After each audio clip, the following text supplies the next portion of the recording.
Berita diawali dengan memperlihatkan sebuah operasi penanganan bom yang saat ini sedang dipegang oleh seorang gelandangan di dalam sebuah bus, di mana gelandangan itu akan memberikan bomnya kepada polisi jika permintaannya untuk bertemu wakil wali kota terpenuhi.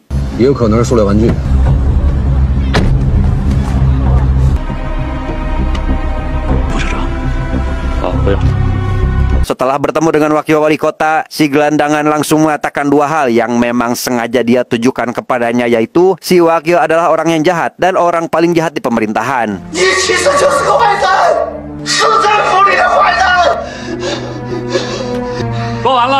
Selesai mengatakan itu semua, si gelandangan berniat untuk menyerahkan diri dan memberikan tas itu kepada polisi sesuai kesepakatan awal, tetapi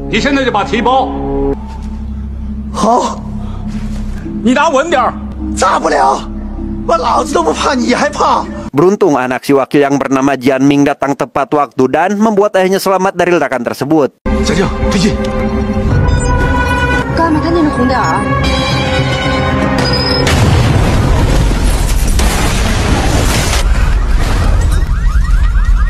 Singkat cerita, Jian Ming dan si wakil atau ayahnya yang bernama Zeng Gang akhirnya sampai ke rumah dengan keadaan selamat, meski Zeng sendiri mengalami cedera di bagian kakinya sehingga harus diboyong oleh sang anak, di mana mereka langsung makan malam sambil berdiskusi terkait Jian Ming yang ingin pergi ketemuan bersama seorang pengusaha kenalan ayahnya, yang si ayah melarang pertemuan mereka karena yakin jika kenalan si ayah tersebut hanya ingin memanfaatkannya. 这么一个敏感的事，你跟这么敏感的人吃，你动过脑子没有啊？我替你把仇你。 Tanpa memperdulikan apa yang ayah dan ibunya katakan, Jian Ming tetap memaksa untuk pergi karena merasa itu adalah keinginannya yang harus dilakukan, di mana ia terus saja menyinggung terkait statusnya sebagai anak angkat mereka, membuat Zeng merasa kesal karena Jian Ming sudah mulai kurang ajar. Beliau adalah Li Xintian atau akan kita panggil dengan sebutan Tuan Li. Rupanya pertemuan itu tidak dihadiri oleh Jian Ming saja, karena Tuan Li juga membawa seorang direktur ikut makan dengan mereka. Yang pertemuan tersebut menjadi canggung ketika Tuan Li memperlihatkan sebuah video kepada si direktur yang entah apa isinya itu.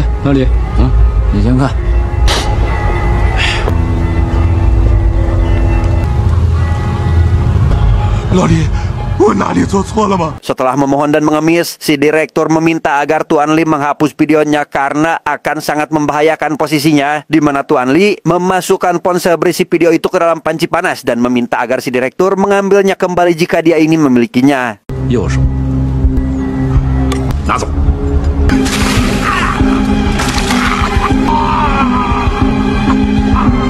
Jian Ming yang merasa jika itu hanyalah sebuah pertunjukan yang dipertontonkan untuknya pun langsung pergi meninggalkan Tuan Li dan si direktur sambil marah-marah karena merasa tidak dihargai dan dipermainkan oleh si Tuan Li.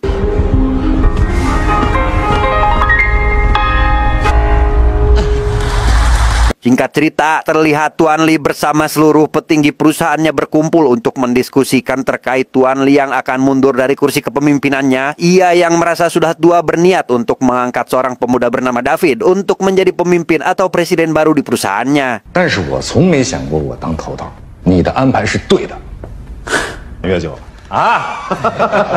Selesai dengan pertemuan tersebut, Tuan Li dipanggil untuk bertemu dengan Zeng, di mana pertemuan itu hanyalah sebuah pertunjukan yang diberikan oleh Zeng untuk balas dendam atas apa yang Tuan Li perbuat terhadap anak angkatnya.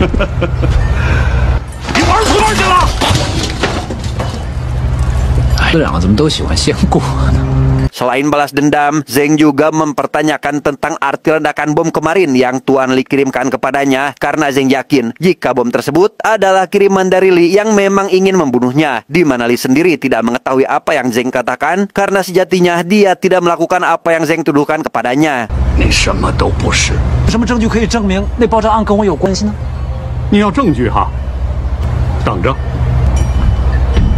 Jian Ming sendiri saat ini sedang mengikuti sebuah rapat terkait ledakan bom yang hampir membuat ayahnya meninggal dunia, di mana mereka masih mengidentifikasi siapa pelaku dan orang-orang yang terlibat di dalamnya. Namun setelah diselidiki lebih lanjut, tidak ada titik temu sehingga pihak kepolisian menganggap jika operasi itu dilakukan sendirian saja. 1人死亡，3人重伤，因嫌疑人已经死亡，我们通过对社会关系和通讯录的调查，没有迹象表明 Menyadari adanya kejanggalan, Jianming dengan batuknya menjelaskan jika sebenarnya si pelaku hanyalah seorang pion saja. Hal itu terbukti dengan tatapan matanya yang seolah terkejut jika apa yang dipegangnya adalah sebuah bom asli dan orang yang meledakannya pasti berada di suatu tempat yang cukup jauh di mana Jianming akan menemukannya secepat mungkin jika dia diberi mandat untuk memimpin operasi ini. 看他这个眼神，看红点这个眼神，意外惊恐。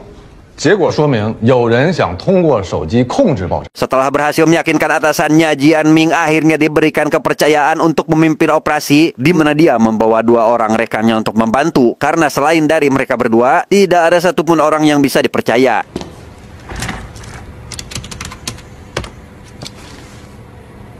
春义路十字路口。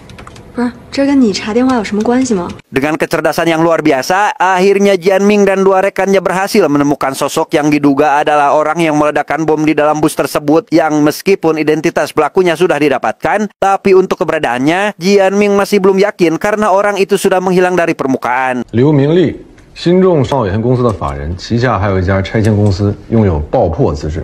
这意味着他更容易搞到炸药。 Hasil penemuannya yang cepat dan akurat membuat Kapten Polisi merasa bangga kepada Jianming sehingga dia memutuskan untuk memberinya wewenang lebih agar bisa menuntaskan kasus ini. 政府也需要加强。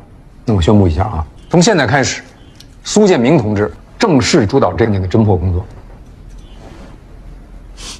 Di kantornya, Jianming CS mulai melanjutkan kembali investigasinya demi mendapatkan hasil segera terkait pelaku pengeboman tempo hari, di mana Jianming berhasil menyimpulkan tentang adanya pihak baru yang ikut serta dalam pengeboman, yaitu Li Xintian atau orang yang kemarin Jianming temui. 新农场的任务，说什么呢？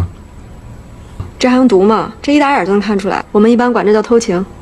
Di tempat lain, terlihat seorang supervisor dari gugus tugas kejahatan kontra organisasi bernama Chen ditemani seorang polisi mendatangi Zeng untuk melakukan penyelidikan yang entah apa alasannya, tapi yang pasti dia akan melakukan penyelidikan terhadap seluruh pejabat pemerintahan termasuk Zeng selaku wakil wali kota. 要考察干部情况，是考察所有人，当然也包括我，都包括。 Selanjutnya, Jianming pergi menemui Tuan Li untuk menanyakan sosok yang pasti dia kenali karena ternyata alasan Tuan Li masuk ke dalam daftar tersangka adalah karena adanya sosok anak buah Li yang besar kemungkinan adalah dalang di balik pengeboman yang terjadi. 是因为刘明利担任法人的新众商有限公司是你们禁务局的高度关联公司。 复杂的股权关系在这里头。 Jianming mulai melancarkan beberapa pertanyaan terkait di mana si anak buah tinggal dan apakah Tuan Li akan memberikan keterangan untuk si anak buah ketika di persidangan nanti. Di mana Tuan Li yang tidak ingin terlibat pun mencoba untuk mengelak dari pertanyaan dan tidak mengakui tentang dia yang memiliki anak buah seperti yang Jianming sebutkan. 你以前在美国学过金融吧？你们这根本就没道理呀！啊！ Sedikit dorongan dari Jianming terkait dia yang mengetahui keberadaan si anak buah pun cukup membuat Tuan Li ketar-ketir. Yang meski begitu, Tuan Li tetap bersikeras jika dia tak tahu menau tentang kasus yang sedang terjadi saat ini. Berikut dengan alasan kenapa nama dan perusahaannya sampai terbawa oleh Jianming. 我误会了哦，人我们已经知道下落了。我们说的协助呢，是指在抓到刘明利之后，需要你们配合我们。 Tanpa mendapatkan hasil yang berarti, Jianming akhirnya pergi meninggalkan gedung perusahaan Tuan Li. Namun alih-alih pulang untuk beristirahat, ia malah mengikuti salah satu anak buah kepercayaan Tuan Li yang tiada lain adalah David, yang dicurigai akan bertemu dengan si anak buah bernama Liu Mingli atau si tersangka yang keberadaannya masih belum Jianming ketahui.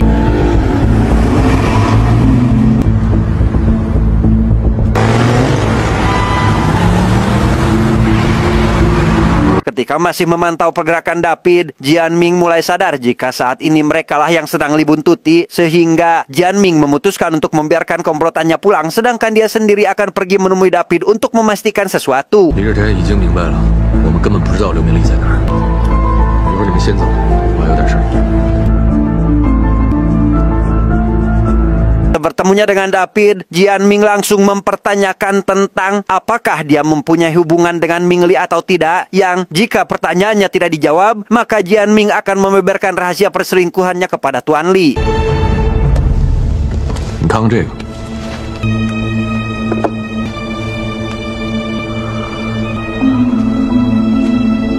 Ancaman yang sangat membahayakan itu membuat David terpaksa buka suara. Ia mengaku jika memang dirinya cukup dekat dengan Ming Li, namun tidak ada yang spesial dari kedekatan mereka karena rupanya Ming Li hanya membutuhkan bantuan David untuk mendapatkan sebuah obat dari luar negeri bernama Risperidon atau obat yang diperuntukkan untuk meredakan gejala skizofrenia dan gangguan bipolar, di mana obat ini juga bisa digunakan untuk mengatasi gangguan perilaku, termasuk gangguan perilaku pada penderita Alzheimer atau anak yang menderita autis. 我真的什么都不知道，我也不知道他在哪儿。什么药？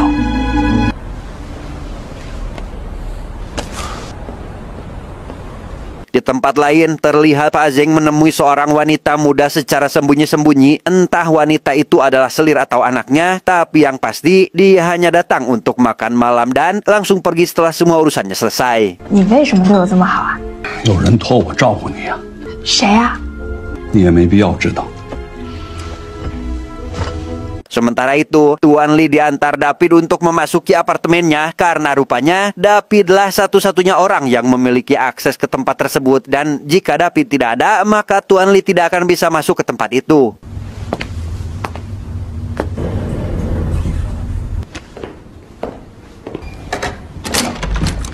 David rupanya adalah calon suami dari anak Tuan Li, sehingga pantaslah jika dia teramat begitu spesial, di mana Tuan Li akan segera menikahkan mereka berdua ketika anaknya sudah pulang dari liburannya.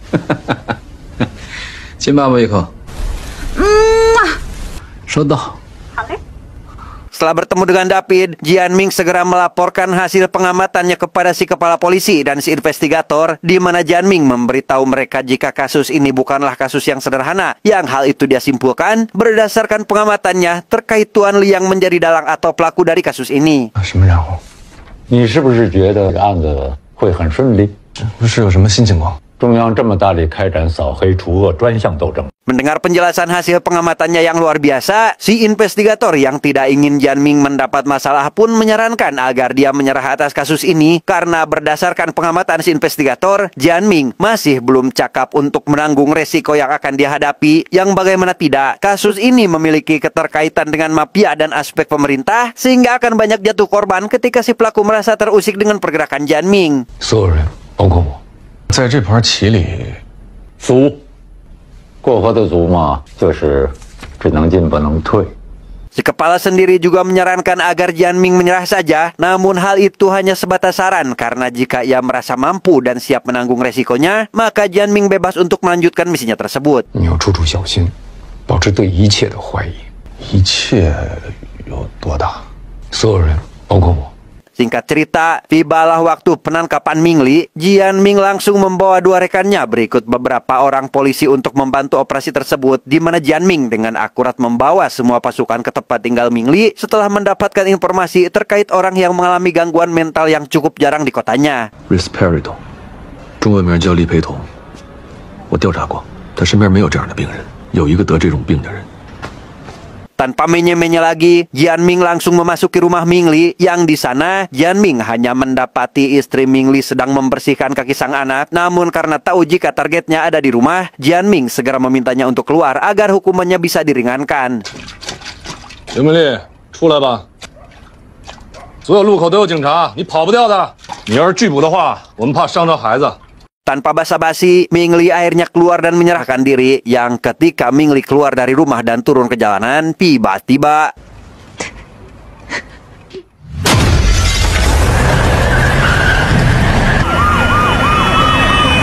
dengan keadaan yang masih terluka bahkan susah bicara, Jian Ming terus mendesak agar Ming Li mau buka suara terkait siapa saja yang terlibat dalam aksi kejahatannya. 只要你坦白的话，你再好好想想。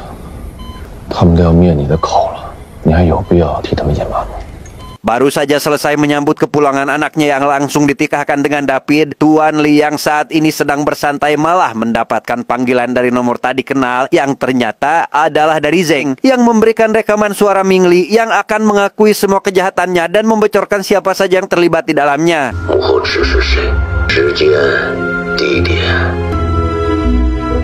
Kembali pada Jianming, ia terlihat mampir ke salah satu rekan wanitanya dalam operasi bernama Li Huilin yang meskipun mereka adalah mantan kekasih, tapi tampaknya mereka sangat akur sekaligus. Jianming tidak datang ke sana untuk melakukan apapun, melainkan hanya beristirahat di tempat yang aman untuk dirinya. 什么不对？什么都不对，谁跟谁不对？这一切背后好像有某种关联。 Setelah cukup beristirahat, Jianming segera pergi dari tempat itu, di mana Huilin yang sebenarnya masih cinta pun hanya bisa memandangi punggung Jianming yang semakin lama semakin menjauh.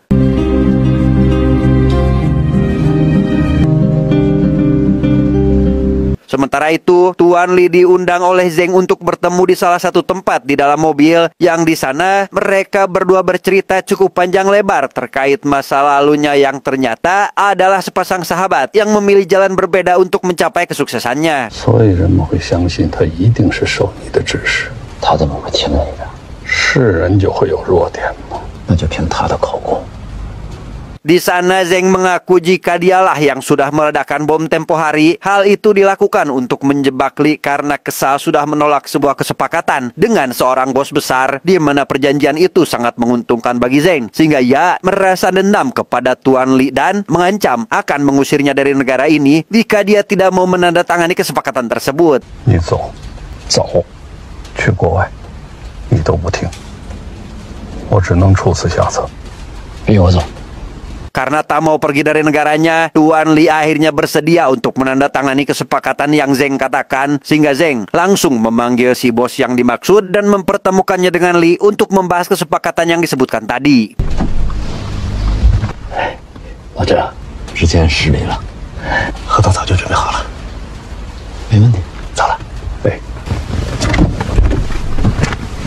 Singkat cerita, esok hari pun tiba. Tepat jam 7 malam, terdapat dua acara penting yang diadakan secara bersamaan, yaitu Li yang akan melakukan penandatanganan bersama bos yang dimaksudkan Zeng, di mana kesepakatan itu tidak jadi dilakukan karena Li sendiri sudah tahu ancaman apa yang dihadapi dan tahu bagaimana cara mengatasinya. 走吗？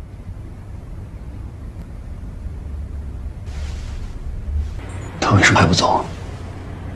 Acara yang kedua yaitu pernyataan yang akan Ming Li keluarkan. Namun karena merasa jika petugas telat, maka Ming Li memutuskan untuk membatalkan pernyataannya, sehingga para petugas yang hadir memilih untuk kembali dan akan datang sesuai jadwal yang Ming Li berikan. 我说过的，7点钟。那我们下午再来。走了，辛苦。 Setelah para petugas pergi, Jianming dihubungi oleh ayahnya yang meminta agar dia segera pergi menuju lantai dasar rumah sakit karena sebentar lagi akan ada pasukan SWAT yang mendatangi rumah sakit. Namun baru saja sampai ke lantai dasar, Jianming malah mendengar suara tembakan sehingga ia langsung bergegas kembali ke kamar Ming Li dirawat.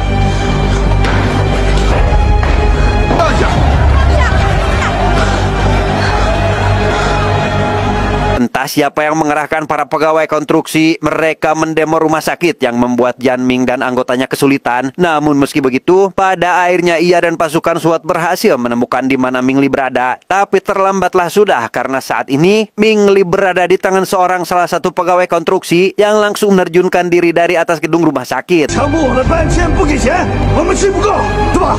刘总，咱谈谈。这也不行啊！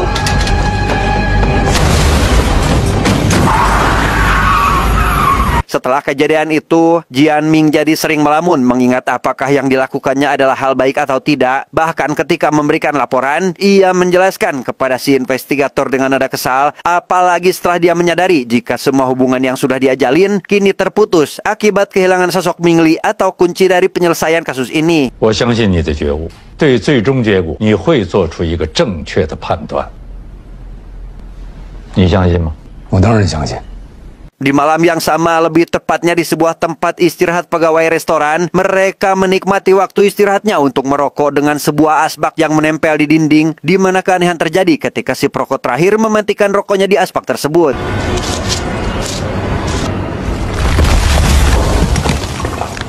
Jianming segera pergi ke lokasi dan menghancurkan asbak itu, yang betapa terkejutnya mereka setelah menyadari adanya sosok mayat di balik asbak tersebut.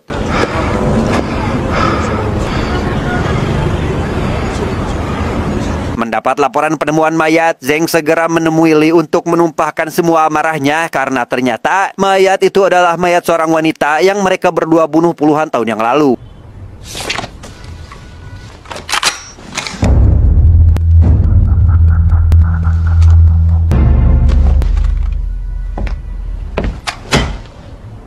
Sepulangnya ke apartemen, Tuan Li dibuat kesal akibat melihat rekaman CCTV dari anak buahnya terkait David yang berselingkuh dengan seorang wanita yang hal itu tentu akan menyakiti perasaan anaknya. Ditambah lagi dengan laporan terkait David yang sering bertemu dengan Jian Ming yang pastinya Li akan menyangka jika menantunya telah berkhianat.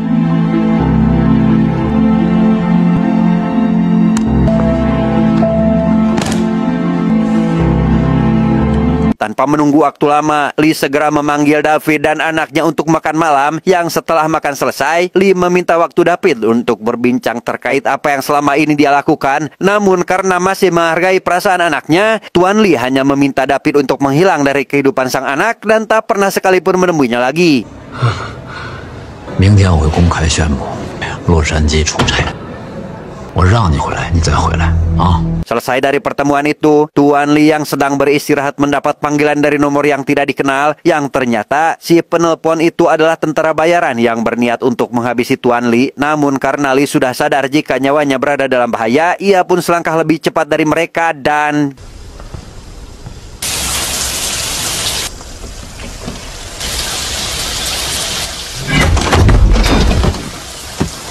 Melihat kartu yang selalu dibawa David untuknya pun membuat Li berpikir jika orang yang menyuruh mereka adalah David, sehingga untuk menuntut balas, dia menyuruh beberapa reman untuk segera menangkapnya.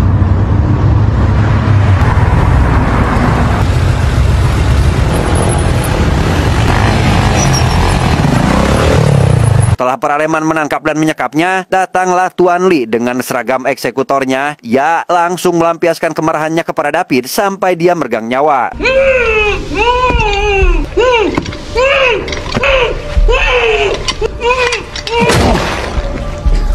Berita kematian David akhirnya sampai kepada polisi, di mana Zeng yang mengetahui hal itu langsung menghubungi Li untuk sekedar memberitahu jika apa yang sudah dia lakukan terhadap David adalah sebuah kesalahan akibat rasa panik yang menghantuinya, karena sebenarnya David sendiri hanyalah korban dari ketakutannya itu. 这是一个被吓破胆的年轻人。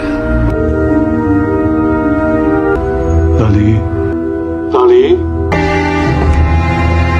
Esok harinya, Tuan Li pergi ke kediaman Zeng untuk membuat perhitungan. Dia langsung menghasut istri Zhang karena merasa sudah diserang habis-habisan oleh suaminya, di mana Li memberikan sebuah foto Zeng dengan seorang wanita muda yang selalu ia temui secara diam-diam. 真像，我是不希望老爷子资源介入进来。 Rupanya wanita itu adalah keponakan dari mantan Zeng di masa lalu, sehingga pantas jika ia selalu menemui gadis itu tanpa melakukan apa-apa karena rasa cintanya pada si mantan memang begitu besar, dan inilah satu-satunya cara untuk merealisasikan rasa cintanya dengan menjaga keponakannya. 2周前，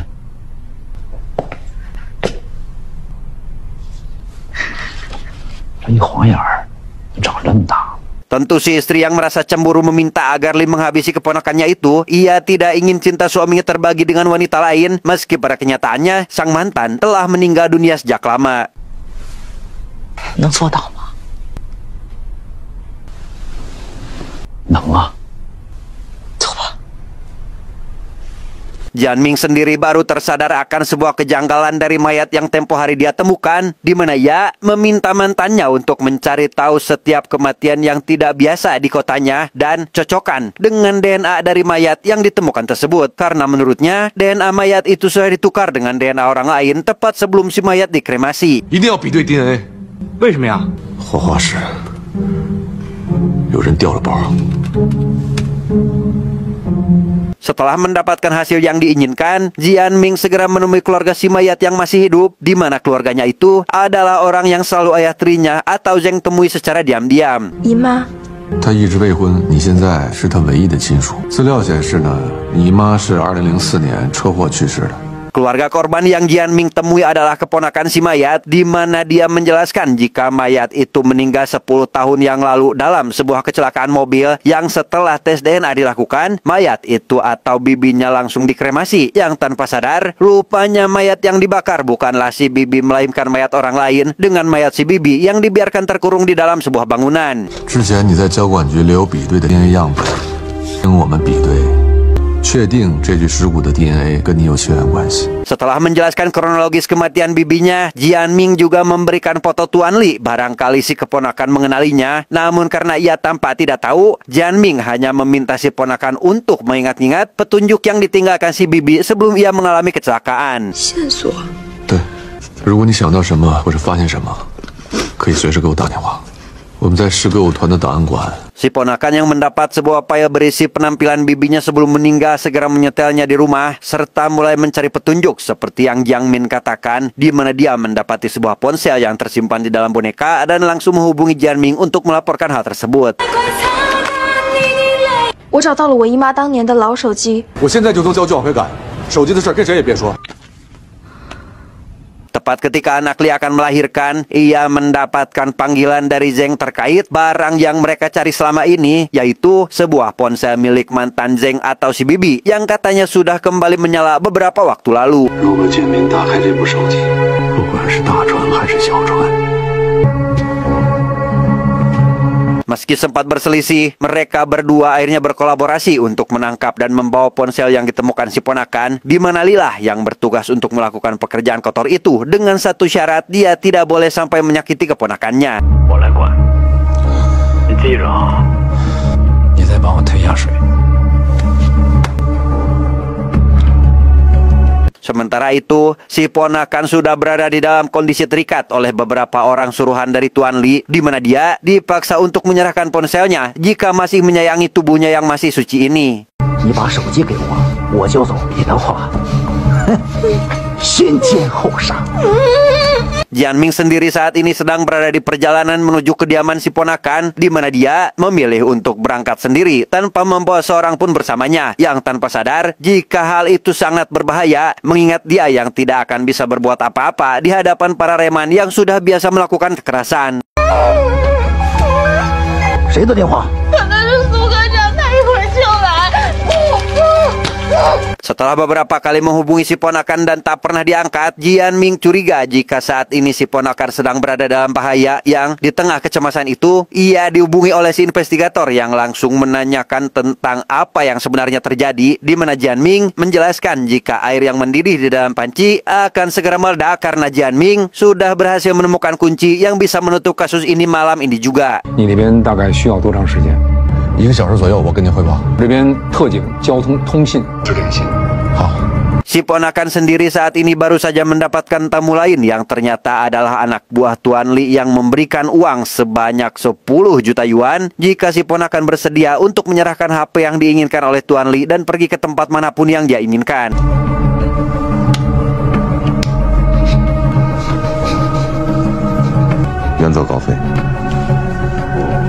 Jianming yang baru sampai ke rumah si ponakan merasa aneh karena tidak mendapati siapapun di tempat itu, di mana ia menyadari jika saat ini ada yang tidak beres di rumah tersebut.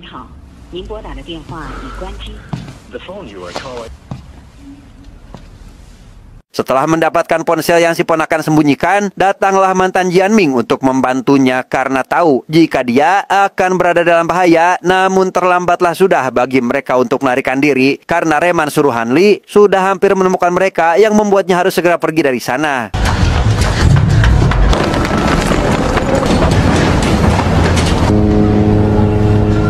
Demi memberikan sinyal pada tim SWAT yang sedang di perjalanan, si mantan langsung melepaskan satu tembakan pertanda mereka dalam bahaya, di mana hal itu jugalah yang membuat keberadaan mereka cepat diketahui oleh para reman yang notabene jaraknya lebih dekat dengan mereka.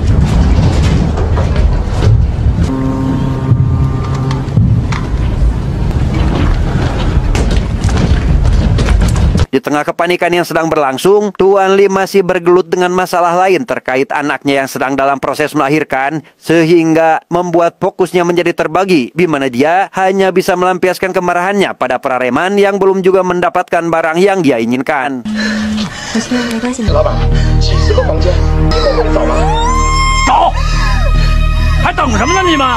Jianming dan pacarnya sendiri tengah terlibat ketegangan terkait mereka yang sudah tidak memiliki jalan keluar lain akibat Prareman yang sudah mengepung tempatnya, sehingga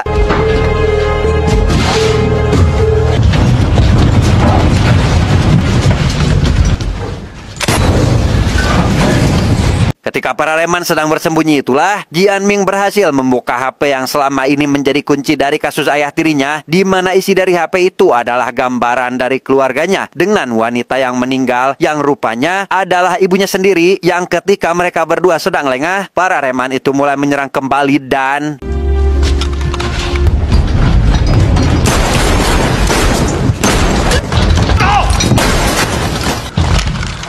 mengetahui jika tim SWAT mulai berdatangan dengan isi HP yang sudah berhasil dibuka oleh Jianming, terlihat Tuan Lee, Zeng dan istrinya tampak sudah pasrah dengan nasib yang akan menimpanya, di mana dalam kepasrahannya itu, Tuan Lee yang sedang berdiri membelakangi putrinya, tiba-tiba mendapatkan serangan dari orang kepercayaannya sendiri.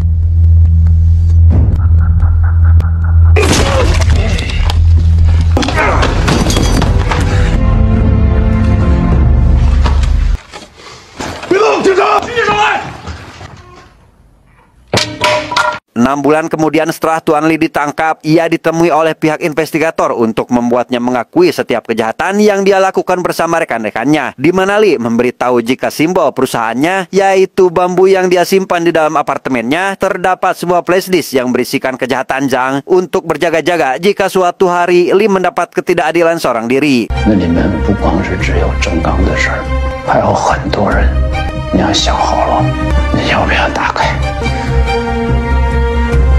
Pada akhirnya, Zeng ditangkap dan dijatuhi hukuman mati bersama istrinya yang juga terlibat dalam serangkaian kejahatan suaminya. Sedangkan untuk orang-orang yang terlibat dalam proses penangkapan mendapatkan penghargaan atas kontribusinya tersebut.